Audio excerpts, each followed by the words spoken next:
CR Patil కలిశాను. As usual Polavaram report చేశాను. Fast track లో పోలవరం ముందుకెళ్తా ఉంది. 2027కి పూర్తి చేయడానికి అన్ని విధాలు దాన్ని తీసుకెళ్తున్నాం. వీలైతే 2027 మార్చికే చేయాలని కూడా ఒక ఆలోచన చేస్తున్నాం. ఎక్కడ కూడా స్పీడ్ లో కానీ లేకపోతే క్వాలిటీలో కాంప్రమైజ్ లేదు. ఇంటర్నేషనల్ కన్సల్టెంట్స్ ఉన్నారు. సిడబ్ల్యూసి ఓవరాల్ సూపర్విజన్ పెట్టారు. Ministry of water resource minister అయితే 2 months ఒకసారి రివ్యూ చేసుకుంటున్నారు. అల్టిమేట్ గా ఎక్కడ రాజీ పడకుండా క్వాలిటీ కింద ముందుకు పోతున్నాం. ఎలాంటి రాజీ పడకుండా ఓవర్ ల్యాపింగ్, ఓసారి క్వాలిటీ కాంప్రమైజ్ కాకుండా టైం కావాలంటే తీసుకుని కంటిన్యూగా ప్లానింగ్ చేసి ఎంత తొందరగా అయితే తొందరలో పోలవరం పూర్తి చేసి జాతికి అంకితం చేస్తాం. పోలవరం మీ అందరికీ తెలుసు, ఒక డ్రీమ్ ప్రాజెక్ట్. తెలుగు జాతికి ఇది ఒక పెద్ద వరం.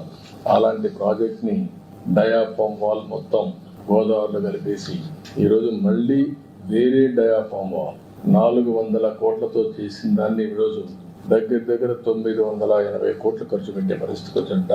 మోర్ దెన్ డబల్ అలా ఖర్చు పెట్టి ప్యారలల్ డయాఫామ్ వాల్ కట్టే పరిస్థితికి వచ్చాం. కాస్ట్ కూడా పెరిగింది. అయితే ఓసారి ప్రజాస్వామ్యం హెవీ ప్రైస్ కూడా పే చేస్తుంది. అదే జరిగింది. ఏదైనా కూడా ప్రాజెక్ట్ ని ఏ మాత్రం నిర్లక్ష్యం చేయకుండా పూర్తి చేస్తున్నాం. It is going on war footing. తప్పకుండా 2027 పూర్తి చేసి జాతికి అంకితం చేస్తాం. As per the schedule, even ahead of the schedule, water level కూడా ఫేజ్ 1 పూర్తి అవుతానే. అది మనకు బైఫర్కేషన్ యాక్ట్ లో పెట్టినటువంటి ప్రొవిజన్. అది పూర్తి స్థాయి నీళ్లు పెట్టాలి.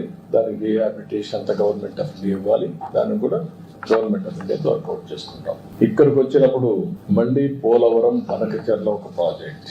దీన్ని ఎక్కడికక్కడ వర్కౌట్ చేస్తున్నాం.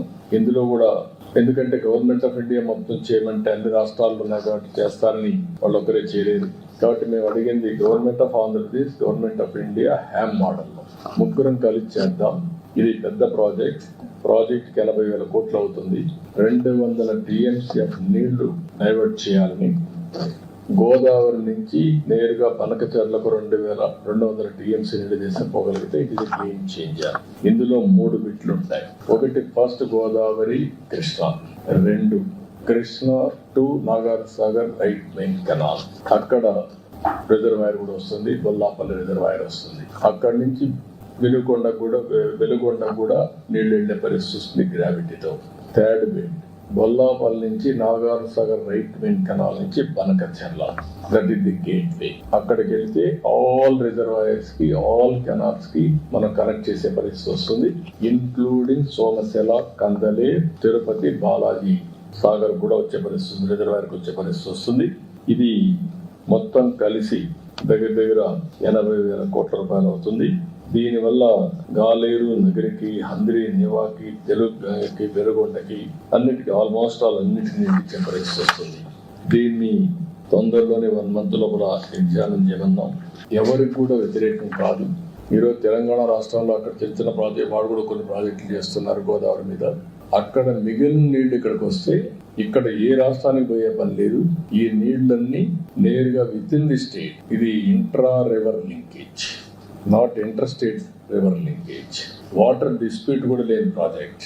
వేరే రాష్ట్రానికి అభ్యంతరం ఉండడానికి అవకాశం లేదు. ఎందుకంటే ఈ నీళ్లన్నీ కిందికి వచ్చిన తర్వాత కిందన వచ్చే నీళ్ళని, సముద్రంలో పోయే నీళ్ళని, మిగులు జలాల్ని ఆధారంగా చేసుకుని ఈ ప్రాజెక్ట్ కట్టుకుంటాం. దీనికి గవర్నమెంట్ ఆఫ్ ఇండియా పర్మిషన్ ఇస్తే ఇమీడియట్ వర్క్ స్టార్ట్ అవుతుంది. దీన్ని కూడా వర్కౌట్ చేస్తున్నాం. గోదావరి జలాల్లో మిగులు జలాలు కాకుండా ఇప్పటికే గోదావరి జలాల పైనంతా కట్టారు. సౌత్ ఇండియాలో గోదావరి ఉంటే ఎక్కువ నీళ్లు వచ్చే రివర్.